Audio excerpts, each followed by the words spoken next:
Hello everybody, I hope you're all very well. Betty here. Welcome to my channel, Bamboo Betty. If you're new, thanks very much for tuning in. Have a seat, relax, enjoy yourself.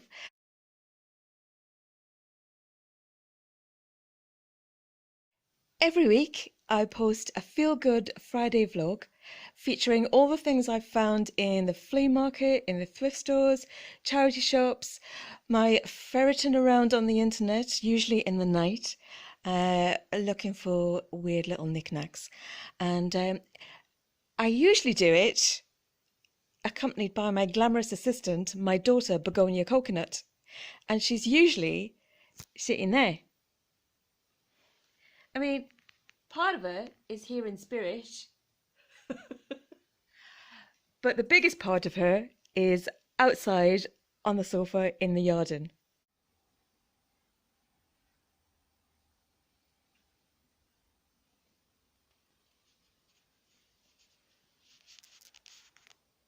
If you've been to the Bamboo Lounge before, if you come every week, hiya! Hello, friends. You'll know that I've been enduring a lot of car trouble. Well, I think that's over. I know it's not a good idea to say that it's over, but I think we're all right. I've taken it back to the garage and I've got it back outside, so that's all cool. Apparently, the coolant lead was not attached to the coolant valve. So the guy who works in the garage said he had no idea how it hadn't blown up. Well, it was like that when I bought it from some dodgy old dealer who I put a curse on. Which seemed to have worked a treat because he's out of business and I'm still alive. So that's grand, and it's a beautiful sunny day. Everything's very quiet and peaceful. It's altogether a very nice day. So what I've got for you this week is the weirdest, maddest, eclectic collection of just a lot of old nonsense. But you know, it's fabulous nonsense.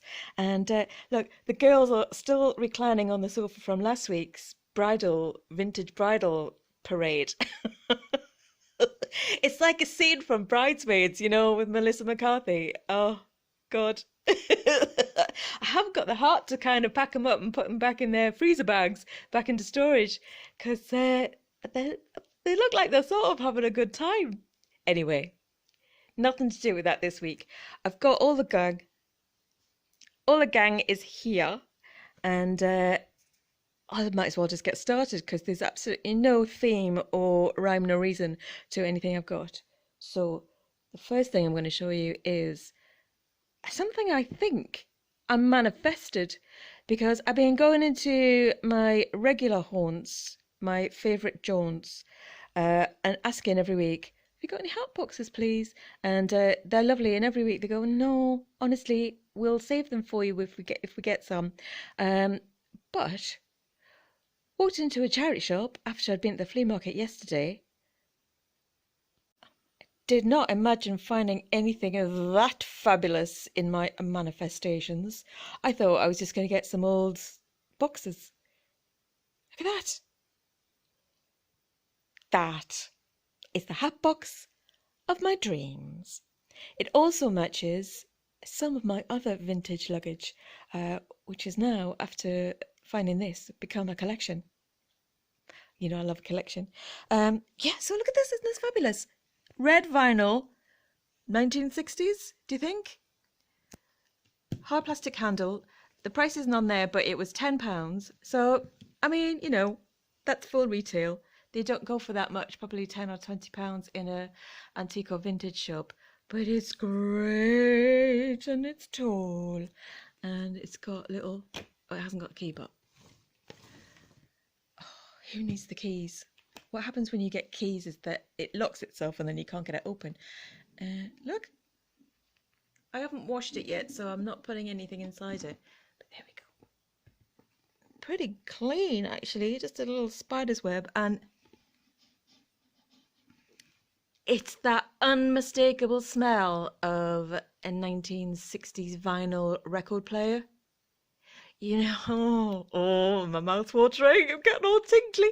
You know, when you lift up the lid on your record player, or if you did when you were in the 70s, 60s or 70s and you were little, and that smell, oh, there was like a whoosh of, oh, rock and roll. The smell of rock and roll used to come out of that record player lid. Anyway, so yeah. So I didn't even know such a thing existed. That's why I didn't dream that up. And I wonder why that's kind of slightly off center. Do you think it's for some sort of hat design reason? I don't know why. It's intentional. But oh, thrilled about that. So only because I found this yesterday. There we are. There we are. Fabulous. I've got a collection of some of my vintage hats to show you later. A couple of them have inspired a couple of characters in my short stories. I say short stories. I've written 2, but they're really good. So it's not quantity, is it? It's quality. I keep planning to kind of narrate them, but they require some sort of accents and a little bit of acting for the dialogue, because I love to write dialogue. I used to write dialogue for a living. And I can't do the accents, so that's what's putting me off. Basically, any excuse not to do it is what's putting me off. But I'll show you the hats in a bit. I told you this was a random collection. That is exactly what you think it is. It's a dog's butt. And you know I'm 95% cat. I've explained this before. There's only 5% human DNA inside me, which makes me walk on 2 legs. But I don't know what it is. There's just something about little dog figurines. I think maybe it's because it's a bit like a cat. It's doing a downward cat. That cat stretch that they love to do.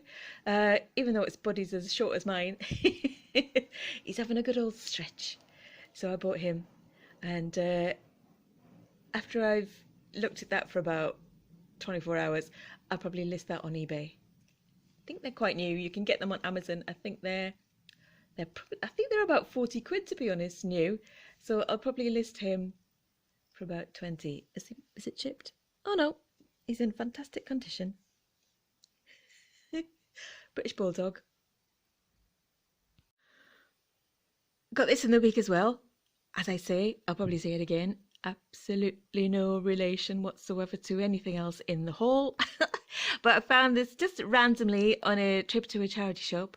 And oh, I just thought it was gorgeous. I've got a little collection of ceramic and wooden vintage plaques and plates for the wall. I've been planning for a long time to get round to putting the plates up together, you know, in a sort of gallery wall display. But I'm not sure they'll go in the kitchen because I've got a really quite elaborate palm tree wall, which they wouldn't really go on. I think they're best suited to something very plain and painted just a solid colour. This is signed twice. It's got an R there and it's signed on the back, Reynolds. And I think it's a scene from a sort of provincial French village at either dawn or sunset. Oh, what a dream. Wouldn't it be nice? Or alternatively, it's sort of a Tuscan Italian scene. Beautiful anyway. I love this sort of thing. And handmade, hand painted.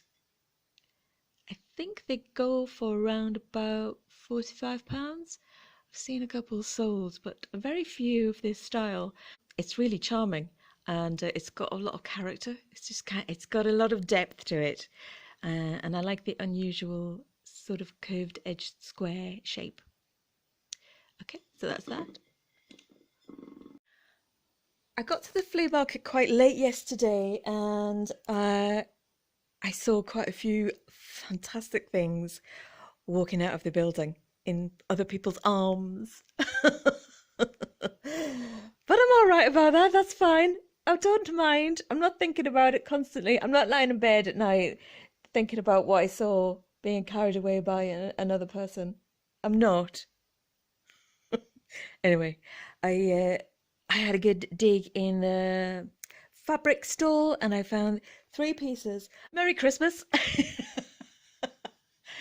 I think even the stall holder was a bit shocked that they were able to sell a Christmas jumper yesterday because it was Scorchio. It's Scorchio today. It's proper heat wave. So yeah, I found this. It was new. It's new. It's unworn, but I've washed it, and I just thought it was really cool. Laughing all the way. La la la la la la la la la la. The brand is Lil Pop, and I can't find anything about them online. I've already managed to get, well, she's already managed to get hair on this. Uh, it's got a little sort of Converse-y style start. I don't think it's got anything to do with Converse. So I feel it might have been a project that someone had set up for maybe Etsy or just for like a Christmas sort of, like a flash Christmas set of jumpers. I don't know. Or if it's a brand of something or someone, maybe a pop star or something like that. I don't know, but it's really gorgeous fabric. It's 80% cotton, so it's got that lovely cotton feel, and no doubt it'll be time to wear it because summer solstice was yesterday, so that was the longest day, and now we're on to a steady, slippery slide into winter. Stop, get it off. Original laundered shirt, superior standard by White Stuff. I know it's not very glamorous or unusual, but I just love a nice gingham shirt. It's a man's shirt, and I wear them all the time. I just wear men's shirts all the time, knotted like that at the waist. It's so easy. I love an oversized, pull it on, knot it, put it with some funky pants. Maybe some gold cropped knickerbockers. And some cerise boots. But yeah, I just love it. I just think it's got a gorgeous nautical look. And I mean, you can't go wrong. On it goes. And it was £1. Thank you. And it's saved from the incinerator. It's even monogrammed. White Stuff. So it's really good quality. It's got that lovely crunchy fabric feeling. And it's going to be perfect for like a sort of, as they say on the television shows, dirty evening. Who gets changed? Well, I do. So anyway, yeah, I got that. Thought that was gorgeous. Hear me out. I know. I was digging in the pile, and I love to buy things that have a sort of an intrigue, something kind of unusual about it. And often the stuff that you find as fast fashion that's worn once, even sometimes not even worn once, it just goes straight from the factory through the system, never gets worn, and then ends up in the landfill. So yeah, I found a brand that I thought sounded quite interesting, and it's Scotch and Soda Amsterdam Couture. So I thought, just get it. It's £1. Just get it to find out who they are and what they're about. So it's completely plain on the front, and it's a little bit frayed. It's not in the best condition. It's obviously been well loved. But I googled it, and they're actually a relatively high-end high street brand. They're for sale in House of Fraser, and the t-shirts are £75 new. So quality, or yeah, either that or very good marketing.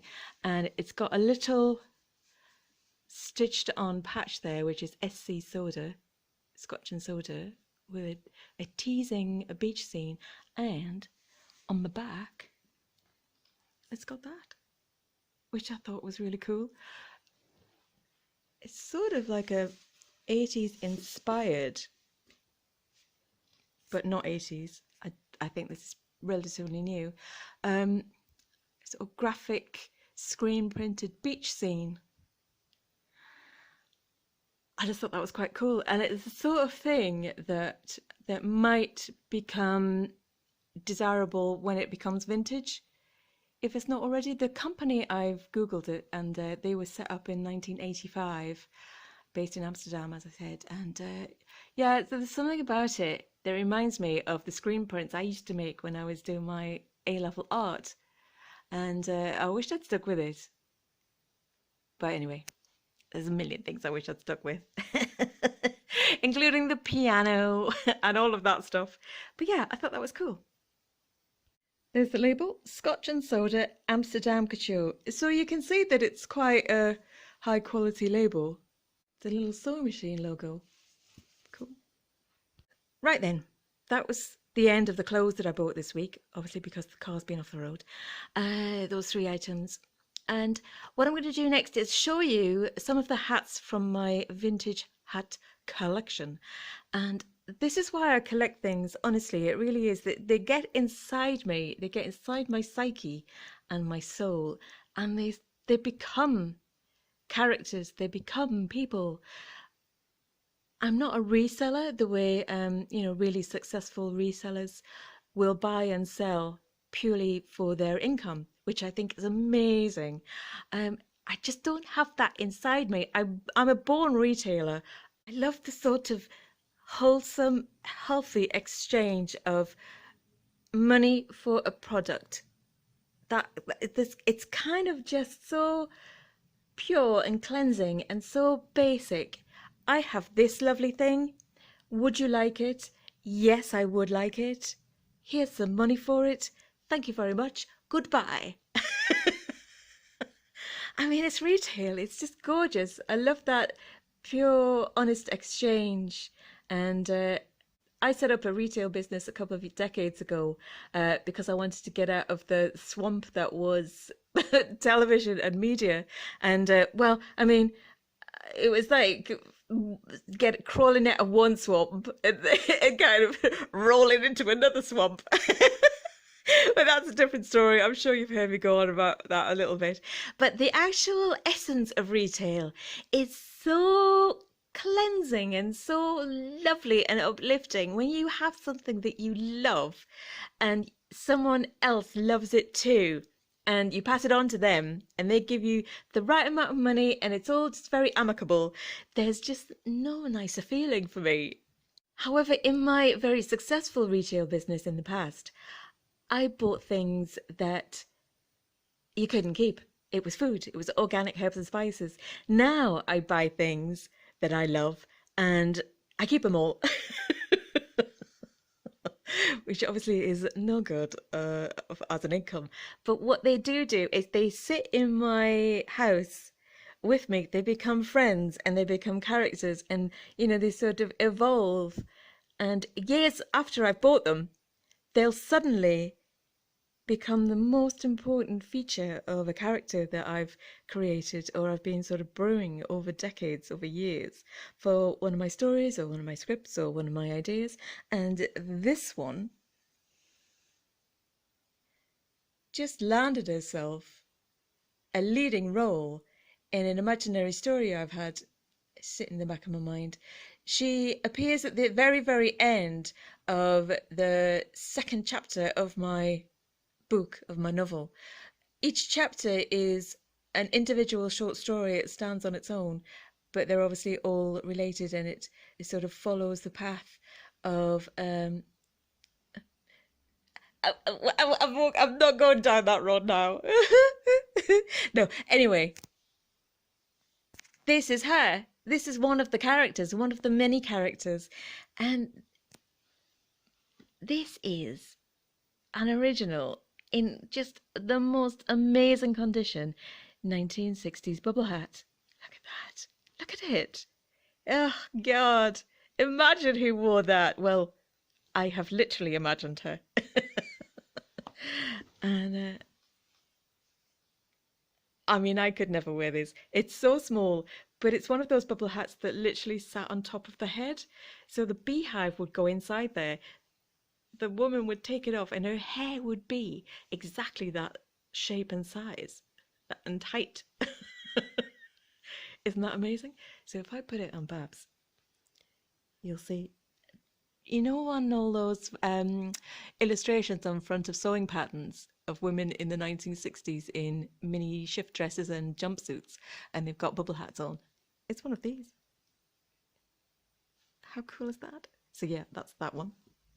Next, very similar, same era, however, a little bit more edgy, a little bit more sort of, I nearly said punk, obviously not punk, but it's got a little bit of a pork pie straight side action going on, and I love this one. I would wear this.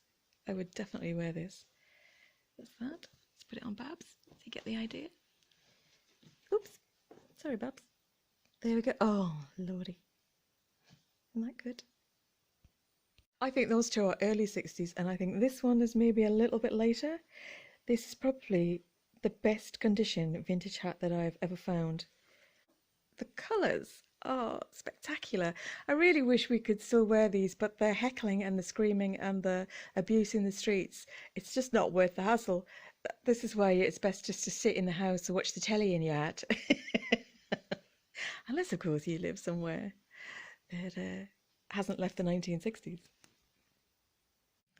And a bubble hat for all climates. This one, absolutely fantastic condition, like a sort of PVC rain bubble hat. This one is made in Sweden by Ragmet, AB Malmo. And that was £4, I don't know when, years ago. But that's a huge bubble. That is a big hive going on inside there.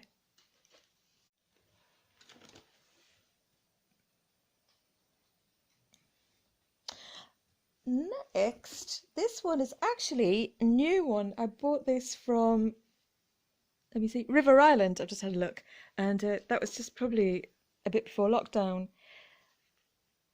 New ravey colour, so neon pink felt. Nowhere near as good condition as the vintage ones, but fantastically revival. Little bubble. I thought that was super cute. You can go on, Babs.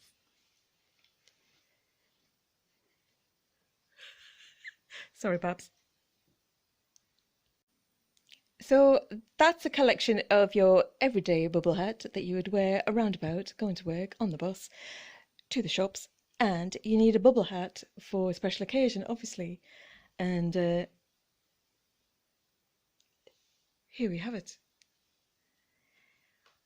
I'm convinced that at some point this is just going to disintegrate and it will be attacked by some foul pest, by some terrible feathery bird mange. But so far so good. It's in amazing condition. It's not faded in the slightest, and it's got that lovely big fat upturned brim with some little sweeping scalloped plumes. But there we are. Tiny little dome. And this I think she would wear to a wedding. I'm sure I've seen photographs of one of my grandparents in one of these. Don't think it was one of my grandfathers. It would have been one of my grandmothers, or maybe a grand aunt. So that's some of my collection. I've left some out, and there's more upstairs. But that's some of my collection of vintage 1960s little sort of bubble hats, little Doan lady bubble hats that would be worn every day, really. And the next one I've got, I think, is probably a little bit later, probably 1970s, and it's much more Latin American style. I think it has sort of, you know, the classic Peruvian lady style hats with the slightly tapered sides. Oh, it's just a classic. Do you see what I mean about the Peruvian shape? You know, that traditional sort of Bolivian, Peruvian, Colombian, possibly slightly Mexican inspired shape. I think it might have been brought back from a holiday. It's definitely vintage. It's got a little indent in the top, and it's that lovely raffia coral colour. And I don't think you could go to a festival these days without seeing a man in one of these hats. So I will put it on the mannequin and let's see how it looks with the man's gingham shirt.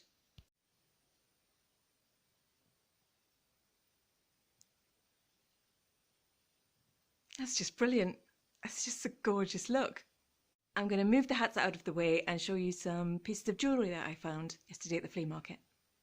First thing I found when I went into the flea market after being missing for about 3 weeks from one of my regular traders, I mean I was missing, she wasn't, was this. And I didn't know whether it was, something that was new and relatively mass produced or if it was actually mid-century. Because when it's all amongst, everything and it's sort of slightly in the bric-a-brac section, it's really sometimes quite hard to get over that thing in your brain that says, oh, it's just like it's come out of AliExpress or it's on Amazon. But the reason I was interested was because it was signed on the back, and that just looks so mid-century.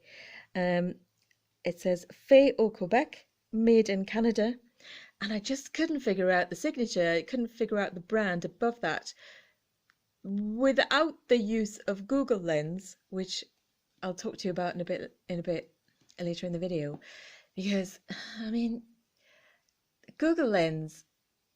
Oh, I'll go on about that later. Anyway, couldn't find anything even remotely similar associated with either the front or the back of this pendant. So I sort of went out on a bit of on a limb, and I just started typing random stuff. And I wish I could tell you what I started typing to give you some sort of clues of how to go about it yourself if you don't already know. But I can't remember where I started. However, it might have been something like splash enamel pendant. And then I might have gone vintage mid-century splash enamel pendant. I don't know. And then scroll, scroll, scroll. I mean, it can take hours to find out a single tiny little clue, which is why I do it, because I love it. I could get lost down a wormhole for weeks, and I have done. Anyway, this I could see was a sort of enamel style base, and it turns out that it is a technique, and this is an applied splash shape on the top. I would call this coral, this colour. And the artist is someone called Robert Gervais. That says Gervais, as in Ricky Gervais, but not him, obviously. He's a comic from Reading in England. This is an artist, jewellery designer called Robert Gervais from Canada. And a very talented artist he is too. I found one similar piece to this, which is called Orange Splash, or the person who is selling it called it Orange Splash, in inverted commas. So yeah, I'm calling this Coral Splash. It sort of looks like one of those fruits too. It's a star fruit that you can slice open, and it has that sort of segmented centre. Anyway, it's fantastic, and I love the way it's asymmetrical. And the chain, I think, is actually gold plated, and it's got a Sal stamp on the clasp, which usually Sal is the name that Swarovski used before they decided that that was no good really, because no one could really associate Sal with Swarovski, so they just ditched it and they just went with Swarovski or the swan on everything. But I think this is 1970s. And it's weighty, and it's in incredible condition. So I'll put it on Bunty.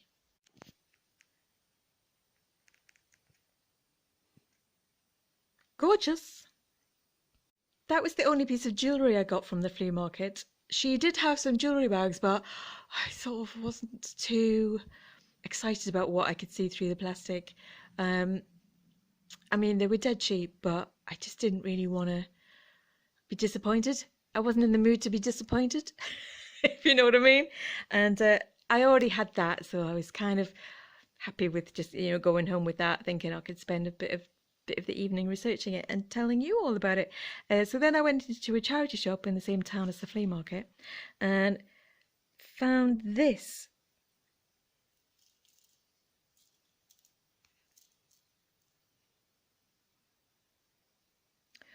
Which is just the most glorious colour. I couldn't work out whether it was cheap plastic or old glass, and I think it's actually old glass, but sort of not mass produced, but it's not fine, if you know what I mean.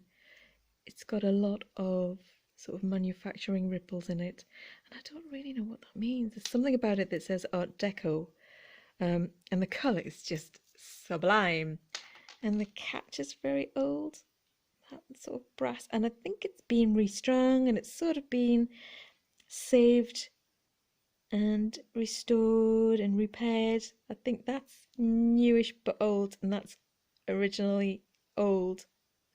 And I don't think it would have had that plastic thread in the middle.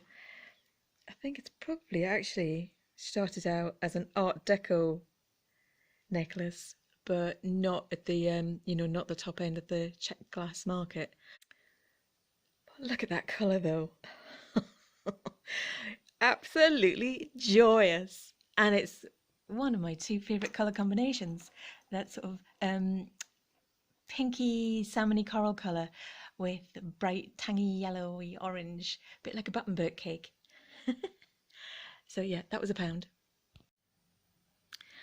Next, this piece, which has turned up at quite a timely moment because I've been going through my collection upstairs and I've picked out all the high quality, unusual and interesting shell pieces.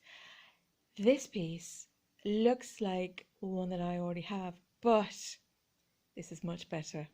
This is antique, and it's worth around about £75, minus a bit because of this repair here. But yeah, that's possibly late Victorian or very, very early Deco. And I absolutely love that sort of shell surfy look. I've just gone a little bit mad about it. So I'm going to put this one on the mannequin and then I'm going to show you the other pieces that I've got.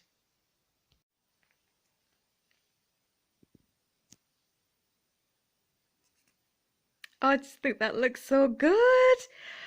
It's got a sort of, with the gingham, bit of a 70s vibe, even though it's a complete mixture of eras and styles. I mean, this is relatively new. It could be 6 months old.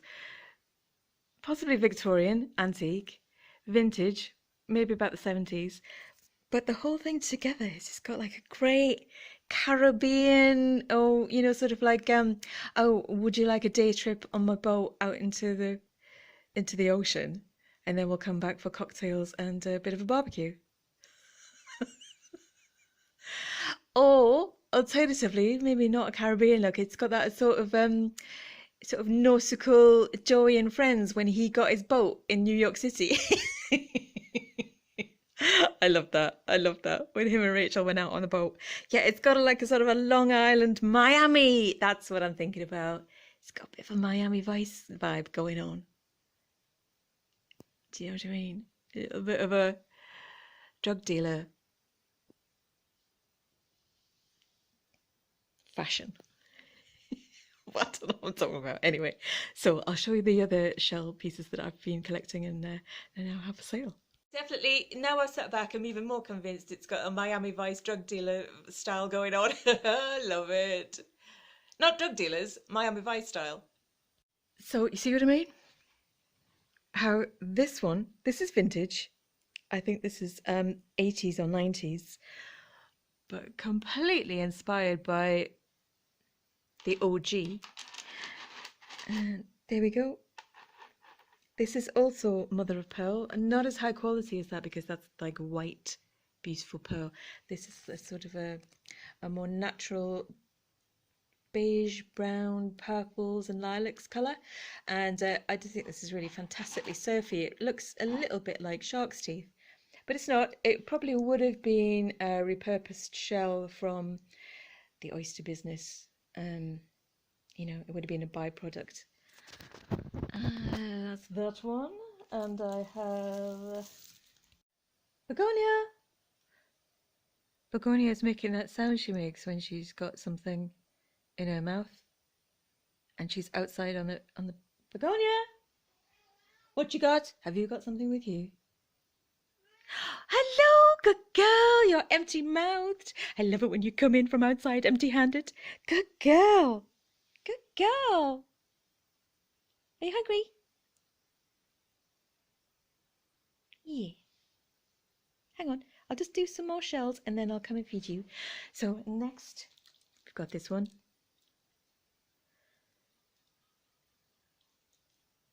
There we go. A fantastic sea snail shell choker. I just think this is so surfy. I think that's amazing. That one. And this beautiful coin mother of pearl with pinks and iridescence on a hand beaded rope chain bib. Fantastic. Oh, I should have done that the other way around, shouldn't I? Hang on a second. Honestly, I'm already mad about this. I'm so mad about this look. It's like that beachy, surfy. And the more I think about this fella, the more I think he should be a character in Death in Paradise or Begonia. Oh, she's ripping something. Oh, I just love this whole vibe, this whole summer beach look. Next, classic South Coast Surfer little pucker shell chokers. This one has some beautiful pink coiled shell in there. This one, it's got little statement sections there. Hang on, I can't concentrate. I'll have to go and feed my daughter. Back in a second. Okay, I'm back. She's all fed and happy and having a little stretch, a bit like this. And now there's two big fat flies fighting in the bay window. Their fate is sealed. I might have to wear this killer outfit to get rid of them. Anyways, next, I've got this fantastic long vintage, possibly 70s, maybe 80s.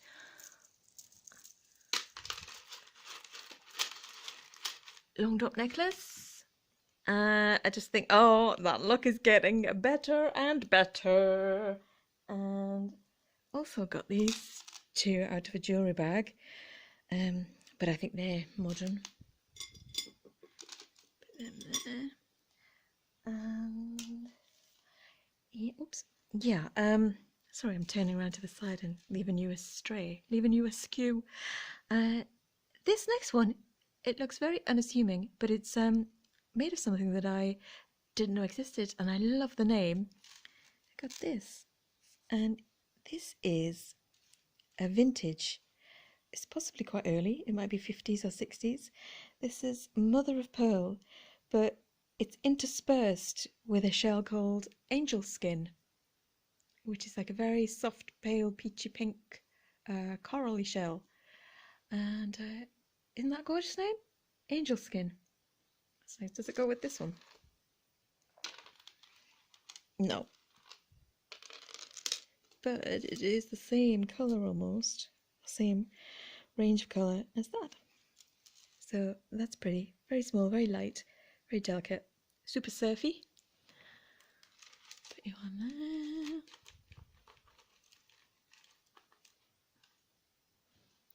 Sweet. And finally, from my vintage shell necklace collection, is this mother of all the seas.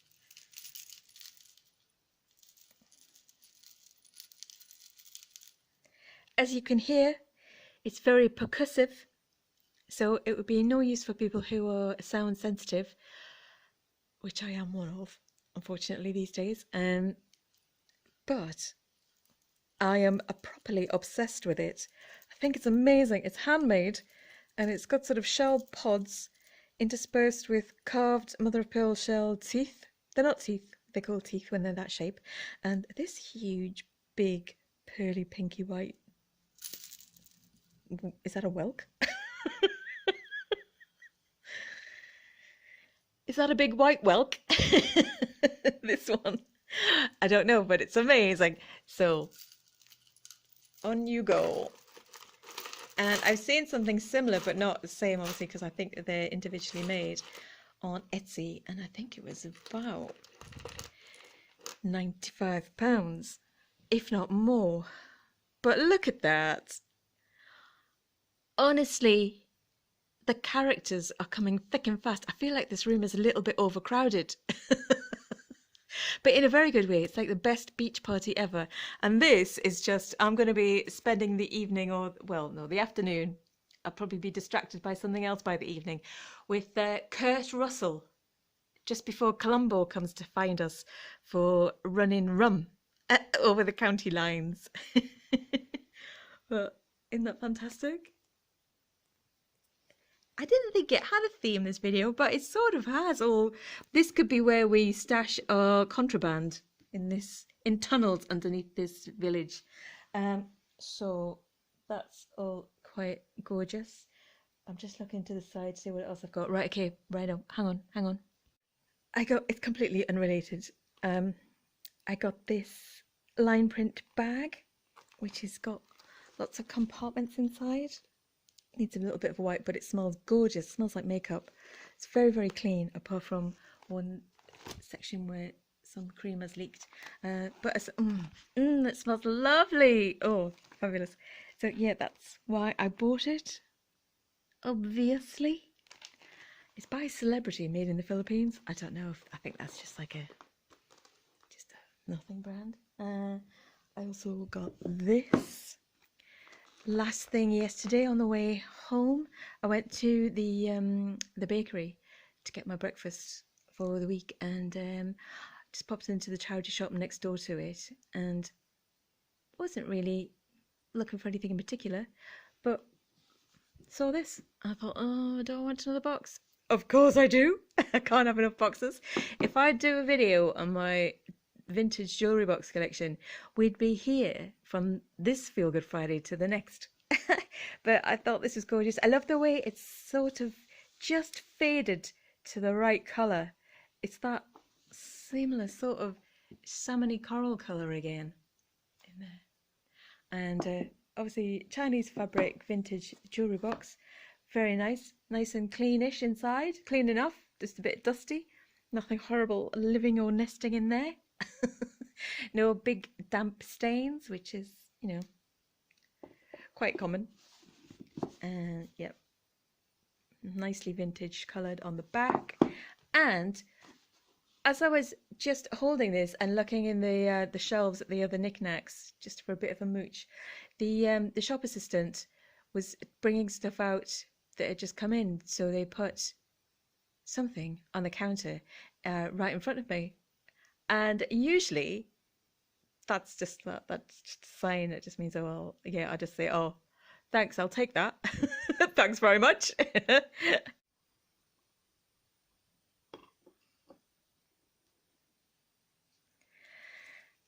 I'm not going to pretend that I knew what this was at the time. I wish I was that informed. And also, it was completely wrapped up in sellotape, so you couldn't really see what it was, but it was just put in front of my snout. So I bought it just because I was in the mood to buy something, but sort of not. Just okay. I wasn't excited. I wasn't not excited. Now I'm excited because turns out that this is something a little bit fantastic. It's an extremely valuable Chinese teapot with a wee fella on the top. And I can't give you any information about it because, oh my God, I'd be embarrassed to try and explain what this is to you because I'm just, no, I don't know. But from a Google search, what I've found out is this. This is information that I have gleaned from other experts. I am so not an expert on Chinese teapots or Chinese anything. However, it is a Yixing ZISHA teapot. What it's made from is what makes it extremely special. It's made from a very special and selective mineral-rich clay. I'm reading this from my notes, which affects the flavour eventually of the tea that's brewed inside it. Also, it has a very slow heat conductivity, so it holds its temperature. And thirdly, it is unglazed, which means it is porous, and that helps the essential oils that come out of the teas absorb into the clay, and it becomes seasoned. And it sort of helps building up the flavor over time. So you're not supposed to wash them. They are extremely important in Chinese tea culture. They're handmade, and they are extremely expensive as a result. And I'm absolutely terrified I'm going to break it, or Begonia's going to break it, or more likely I'm going to break it, because I've already smashed some of the glasses I've shown you that I was worried that were going to get smashed. So I don't really want to touch it. I'm going to wrap it back up and put it in a box. But it's absolutely incredible, and I think the value is around about £75 second-hand, pre-loved. But this one is unused, and when I took the wrapping off it, inside was the original label, so I'll take the lid off. Apparently, what is also really important is the sort of spiritual union between the lid, which has a special name, and the pot and the water. It sort of all sort of becomes universally at one. Oh, it's gorgeous. Oh, it's so gorgeous. Right, hang on. I'm going to put the camera down and use two hands for this.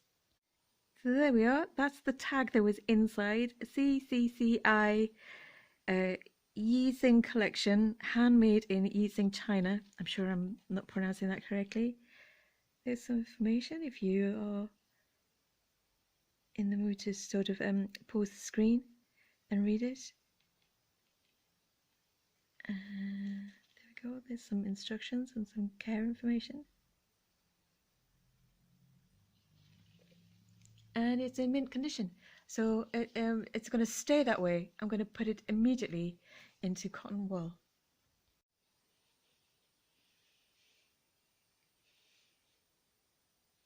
There we go. Little frog on a lotus pot.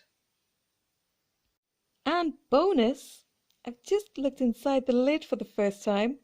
There we go. It says CCCI 2000. So this was made in the year 2000.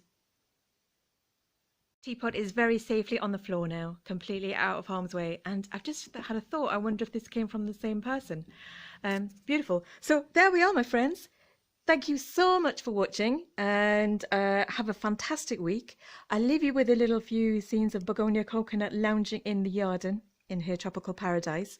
I will sit and join her in a second and think about an afternoon on the yacht with Kurt Russell. And yeah, have a fantastic week. Take care. Thank you. Oh, please you know the score. Please subscribe. Give me a thumbs up. That'd be brilliant. But even more brilliant would be is if you left me a little message, little pen pal chat underneath. Just tell me about what you do in the day. I don't really care if it's anything to do with the slot. It's just lovely to hear from you and have a chat. So thank you. Bye bye.